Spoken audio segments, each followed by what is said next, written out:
Somos Asamblea Radio. Protagonismo corresponsable por Venezuela. Protagonismo corresponsable por Venezuela. Somos Asamblea Radio.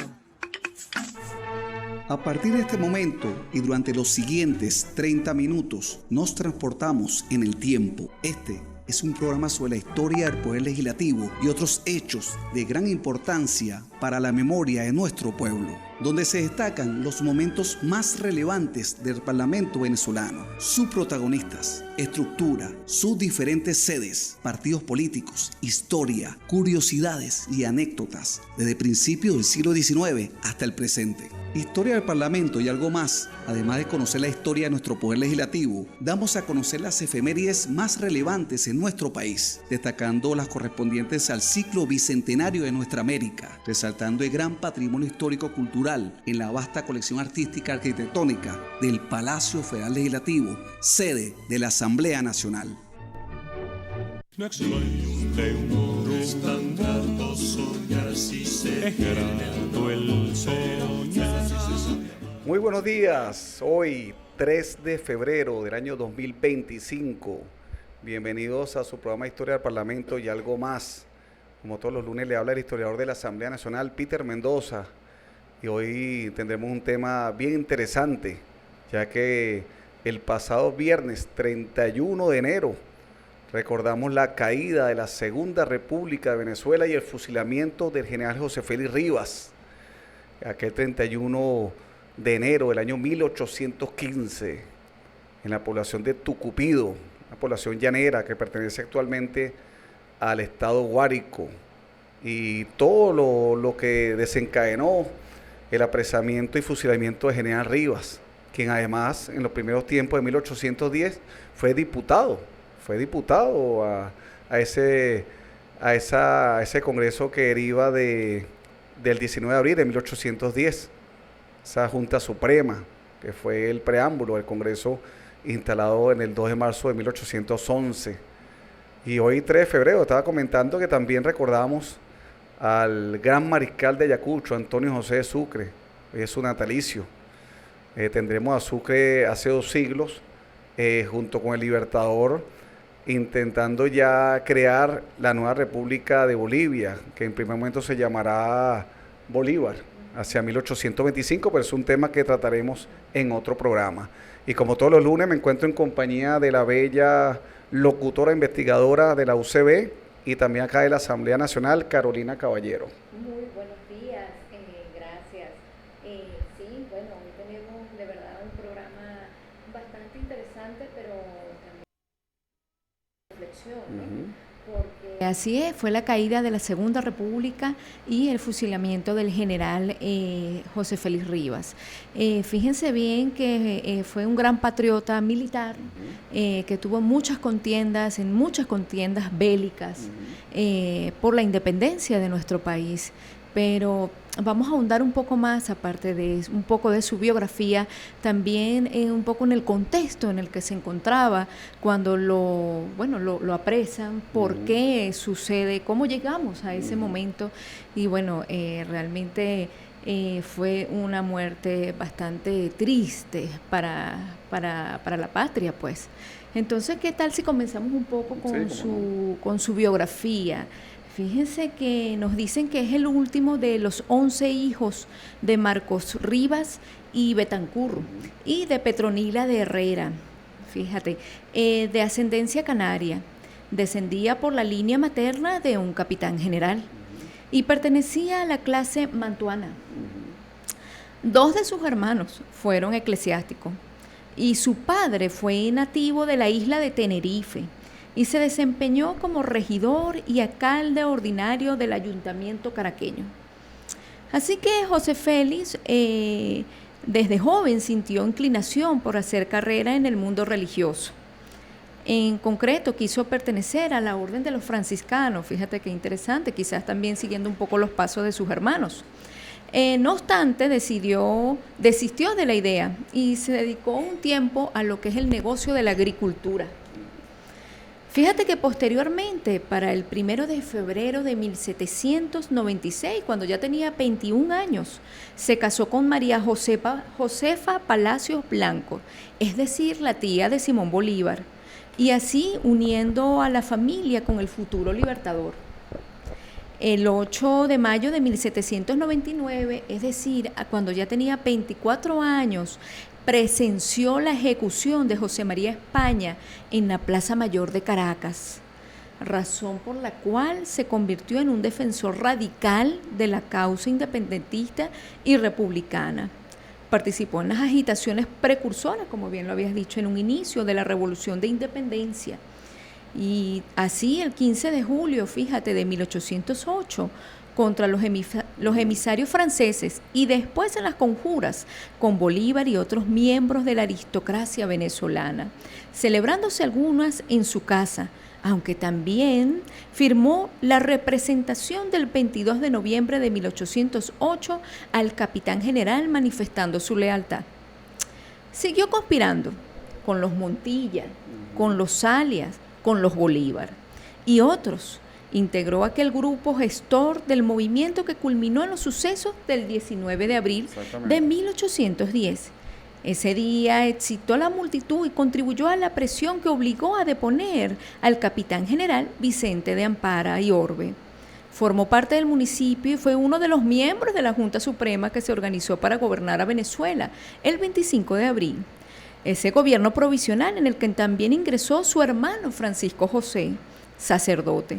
En octubre de 1810, como líder de los pardes caraqueños, organizó una protesta pública, fíjate, por el asesinato cometido en Quito el 2 de agosto de 1810 de 28 patriotas por las autoridades realistas. Fue en la Plaza Mayor de Caracas, fíjate. esa protesta. Fue hecho jefe del batallón de milicias regladas de blancos de Barlovento en 1810. Fue su primera tarea militar. Continuó su actitud apasionada y extremista, por lo cual la Junta lo desterró por algún tiempo. En abril de 1811 regresa y Rivas, bajo las órdenes del general Francisco de Miranda, tomó parte en las discusiones de la Sociedad Patriótica, que apresurando la declaración de independencia hizo la campaña contra el marino realista Domingo de Monteverde. Y ya en 1812 en ocasión fue enviado con su batallón en refuerzo del coronel Juan Pablo Ayala, quien defendía el portachuelo de Guayca. De allí pasó a Caracas en calidad de comandante militar a gobernador militar de dicha capital, en sustitución de Juan Nepomuceno Cuero. Fíjate, después fue destituido por Miranda y en la caída de la Primera República, eso fue en julio de 1812, y su parentesco con el realista Monteverde le facilitó la salida al país, pero se dirigió a Nueva Granada, desde donde prosiguió la lucha patriótica, uniéndose al ejército con que Labaut y Simón Bolívar dieron comienzo en 1813 en la campaña Admirable. Sí, excelente introducción de este gran patriota, José Félix Rivas. Fíjate que tan solo era 8 años mayor que el libertador Simón Bolívar, porque nace en septiembre del año de 1775. Y toda esta trayectoria, él presencia la muerte de José María España, hecho que lo trauma realmente y le hace tener un odio inmenso hacia la corona española.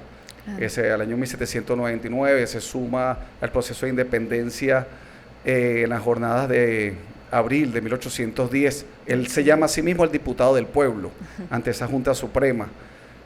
Forma parte de la Junta Patriótica, forma parte después de ese ejército independentista que va a liberar a Valencia y a accionar en contra de Domingo de Monteverde. Efectivamente tenía parentesco con Domingo de Monteverde y parte hacia el exilio una vez caída la Primera República de Venezuela. Es uno de los que realmente siente que Miranda lo ha traicionado, junto con Bolívar, Montilla y otro, porque Miranda se iba a embarcar hacia el extranjero y fue una señal que ellos no entendieron. La intención era proseguir la lucha hacia la Nueva Granada. Y fue uno de los conjurados que estuvo en contra de esa situación, en contra de Miranda. Efectivamente hace la campaña del Magdalena en 1812, con Bolívar inicia la campaña Admirable, ahí empieza efectivamente sus grandes triunfos, la batalla de Niquitao, la batalla de los Horcones, toca la campaña Mirable, avanza la batalla de Taguanes, llega a Caracas con Bolívar en 1813. La guerra continúa, por supuesto, porque las fuerzas realistas se mantenían aún fuertes. Vamos a encontrar a Rivas en la batalla de la Victoria el 12 de febrero. Dentro de poco vamos a conmemorar otro año de la batalla de Victoria, 12 de febrero de 1814. Él va a estar también en la batalla de Vigirima, que fue antes, fue en noviembre de 1813. Rivas va a estar en la primera batalla de Carabobo, porque en la segunda, por supuesto, no va a estar porque ya ha fallecido. Pero la primera batalla de Carabobo fue el 28 de mayo del año de 1814. Él va a estar presente en esa batalla. Va a estar a favor de la defensa de Caracas, Claro.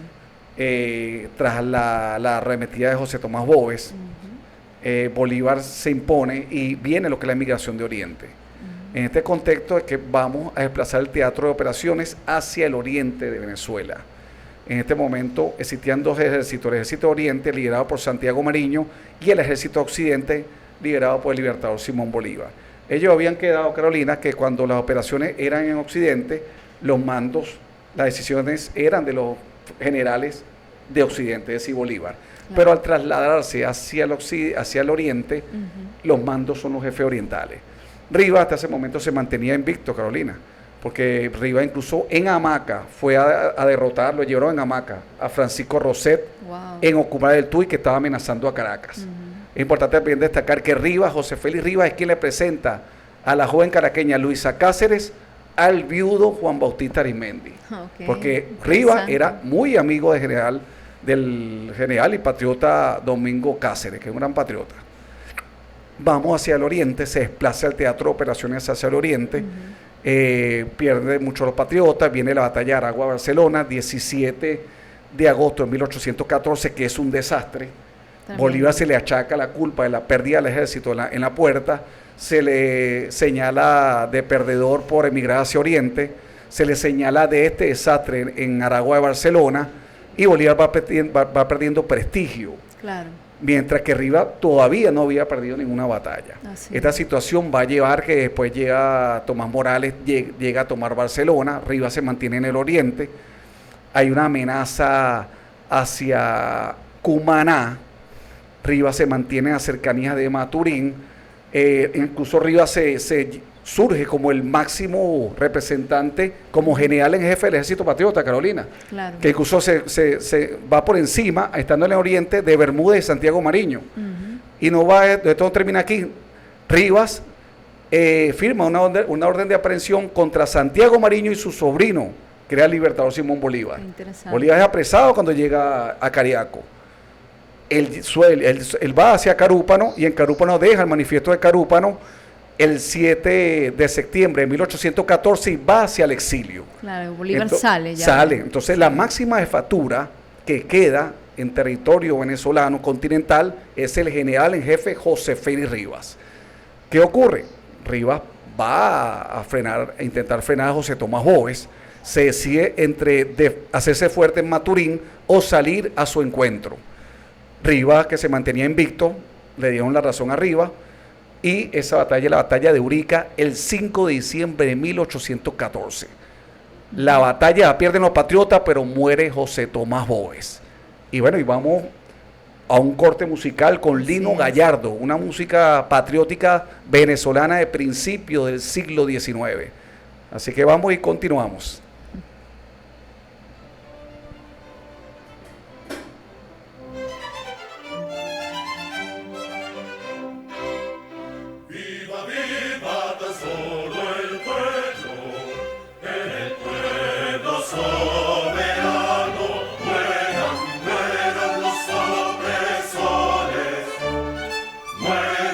Partidarios, los partidarios.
Escúchanos por seno.fm como Somos Asamblea Radio. Somos Asamblea Radio, protagonismo corresponsable por Venezuela. Somos Asamblea Radio.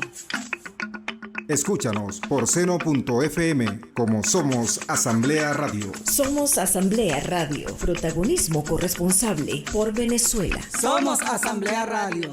No extraño de un estandarte soñar si se es grato el soñar. Y estamos de vuelta a nuestro programa de Historia del Parlamento y algo más. Después de escuchar esta hermosa canción de Lino Gallardo de finales, no, principios del siglo XIX, canción americana, una canción que seguramente escucharon nuestros patriotas en aquellos aciagos años de la Guerra de Independencia. Continuamos con nuestro programa, la caída de la Segunda República y el fusilamiento del general en jefe José Félix Rivas, aquel 31 de enero de 1815. Y conversábamos, Carolina, antes del corte de la batalla de Urica, el cual fue liderada por el general en jefe José Félix Rivas en contra de José Tomás Bóves. Hasta ese momento el general Rivas se mantenía invicto y Bóves avasallante. Realmente fue en la sabana de Urica, fue un choque de titanes. Los patriotas desesperados defendiendo Maturín y los realistas realmente avasallantes con la Legión Infernal que venían de los llanos, del Guayabal, invictos hasta Urica. En esta batalla pierde la vida, fíjate, el diputado Miguel Sanz. Ese retrato se encuentra en el Salón Elíptico, en el Palacio Federal Legislativo. Ese retrato del licenciado Miguel Sanz.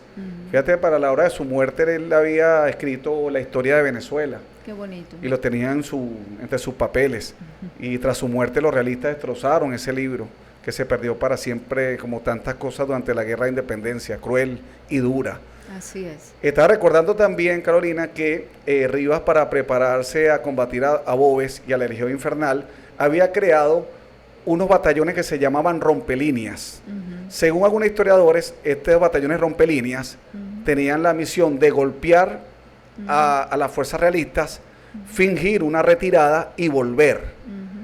Esto hace pensar de que el preámbulo de lo que Páez haría después con el famoso Vuelvan Caras. Correcto. Parece, unos historiadores aseguran que los rompelíneas se estrenaron, fue en la batalla de Urica bajo el mando de José Félix Rivas.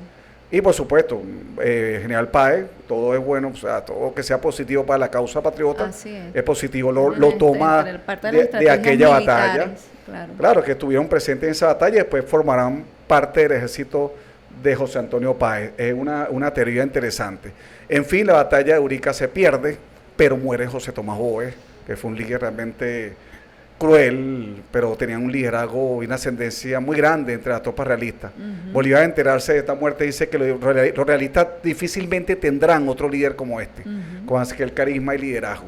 No se equivocó. No se equivocó. En fin, queda destrozado el ejército patriota. Maturín casi queda desguarnecida.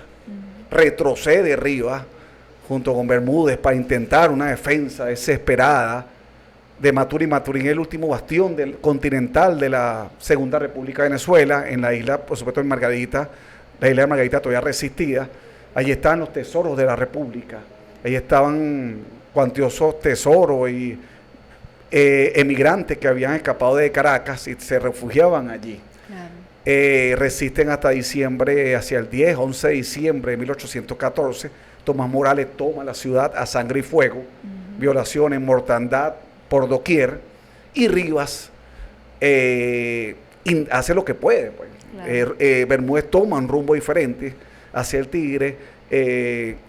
Rivas va hacia los bosques del Buen Pastor, intenta escapar hacia los llanos para encontrarse con el general. Sí, porque él pensaba atravesar los llanos y marchar hacia el occidente, donde erróneamente pensaba encontrarse con el general Rafael Urdaneta. Claro. Porque lo último que supo Urdaneta, que estaba hacia los lados de San Carlos, antes de la caída de Valencia. Y pensaba que ese ejército estaba allí, cuando realmente no. Urdaneta, tras el desastre total de la pérdida de la República, salva al ejército libertador, una de las proezas militares más elogiadas e importantes y desconocidas de la Guerra de Independencia, donde desde San Carlos, siendo amenazado con fuerzas superiores, el general Urdaneta retrocede de San Carlos hasta la actual República de Colombia, hasta Cúcuta y más allá, para salvar al ejército. Claro. Y es importante y vale la pena destacar a general Bermúdez, porque los oficiales le dicen: general, vamos muy lento porque tenemos ancianos y niños, debemos abandonarlos. Y Urdaneta dijo: no los vamos a abandonar, van marchando con nosotros. Y esto le costó mucha baja al ejército patriota, pero también demuestra una gran habilidad y humanidad de el general Urdaneta. Volviendo al tema de Rivas intenta escapar, va con algunos compañeros, se le van desertando varios a lo largo del camino, él enferma, va por los bosques que están cercanos a Valle de la Pascua. Él está con su sobrino y un criado llamado Concepción. Este criado, Rivas no sabe qué ocurre con la guerra, dónde están las fuerzas realistas, dónde está la fuerza patriota de los llanos. Él se queda escondido en el bosque y envía a Concepción hacia el pueblo de Tucupido. Claro, para él levanta sospecha, es interrogado, es torturado y delata la ubicación del general en jefe José Félix Rivas. Es importante destacar Eduardo Blanco en Venezuela Heroica, cómo lo narra. Carolina lo va a leer para todos nosotros. Y nos dice: abandonado por casi todos sus compañeros de peregrinación tras muchos días de incesante vagar, logra acogerse al cabo de los bosques de Tamanaco, con ánimo de atravesar los llanos de Caracas, tirando hacia Barquisimeto, en donde erradamente supone todavía al general Urdaneta lidiando por la patria. Enfermo, fatigado y ya sin otros compañeros que un oficial de toda su confianza, su fiel criado y un medroso guía se detiene para cobrar aliento en la parte del bosque. Un oficial del bosque que más inmediatamente al Valle de la Pascua, transidos todos de hambre y de miseria, decide Rivas enviar a su fiel criado a procurarse algunos víveres en el vecino pueblo, pero reflexionando que por no ser elegido práctico del lugar, puede inspirar sospecha, encarga al guía tan delicada comisión, y confiado en el conocimiento de la localidad, se presta a practicarla con la mayor cautela. Y en parte y sin aventura en el poblado, observando sigilosa reserva, mas no embargante toda su discreción, despierta algunas desconfianzas, y no falta quien lo acuse de sospechoso. Conducido ante el juez, se turba, se contradice, el tormento le hace al fin confesar su secreto, y a la cabeza de una tropa de espontáneos esbirros, torna al lugar donde dejará a los infortunados fugitivos, a quienes dormidos los encuentran. Rivas despierta maniatado. El moderno Sansón republicano no puede defenderse. La sangre de sus dos compañeros corre en el propio instante y en el sitio mismo en donde lo sorprende. La del indefenso batallador la reservan los cobardes sicarios para saciar las iras del feroz populacho.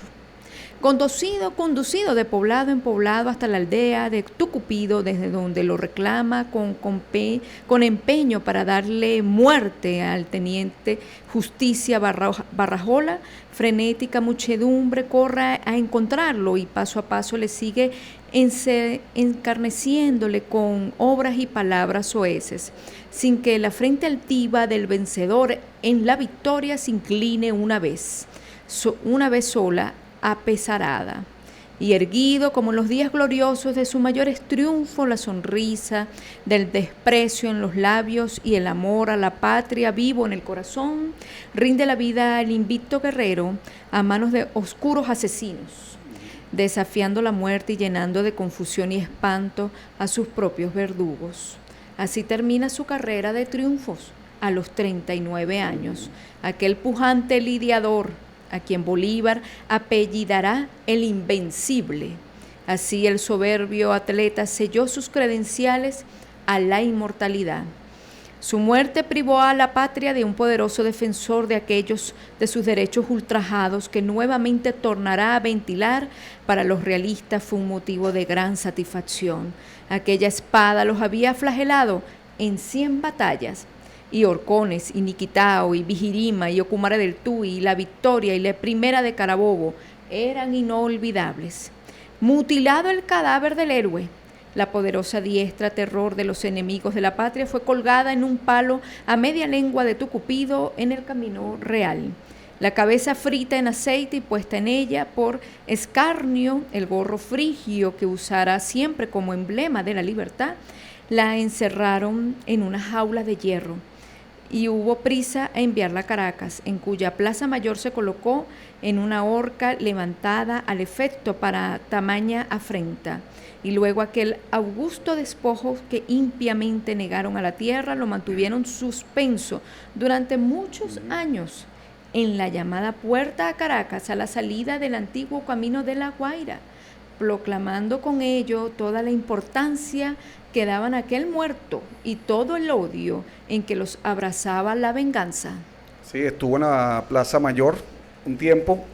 El 14 de marzo llega de 1815 a la Plaza Mayor y posteriormente es colocada la Puerta de Caracas, donde hay un homenaje, un monumento, homenaje al general José Félix Rivas. De verdad, general en fue una jefes. muerte bastante traumática. Cruel. Allí Sí, la verá cruel. Murillo cuando llega a Caracas, desde La Guaira a Caracas, en mayo de 1815, en la jaula de hierro.